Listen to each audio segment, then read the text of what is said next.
Li navçeya Sûriya Amedê qedexeya derketina kûçe û kolanan berdewam dike. Xebatkarên tenduristiyê yên ku li Amedê kar dikin, derketin kolanan û li hemberî qedexeyê meş li dar xistin.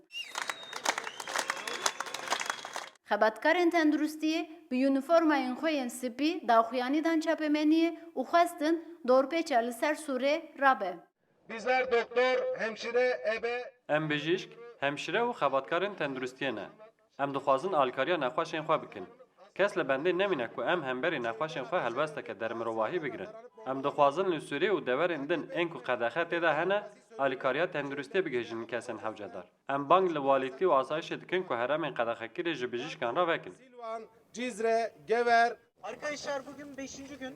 Piştî axaftinan deh bijîşkan rahiştin çanteyên xwe yên dermanan û xwestin biçin navçeya Sûrê û dest bi dermankirina kesên hewcedar bikin. Xebatkarên tenduristiyê şandeyek amade kirin û dixwazin biçin Sûrê ji bo ku nexweşan derman bikin. Lê polîsan bi hinceta li Sûrê ewlehî tuneyê destûr nedan şandeyê û şande paş ve vegeriya ciyê daxuyaniyê.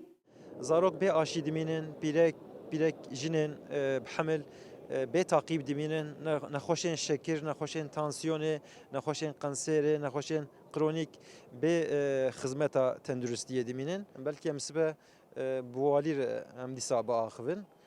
Eger got destûrê bidin û eger got ev şer raweste em karin xizmeta tenduristiyê, xizmeta jiyanê em bibin kolanê Sûrê. Bizler sağlık platformu Xebatkarên tenduristiyê li hemberî helwesta polîsan çalakiya rûniştinê dan dest pê kirin û diyar kirin ku heta destûra çûyîna Sûrê bêdayîn ew ê çalakiya xwe bidomînin. Gönül Morkoç, Rûdaw, Amed.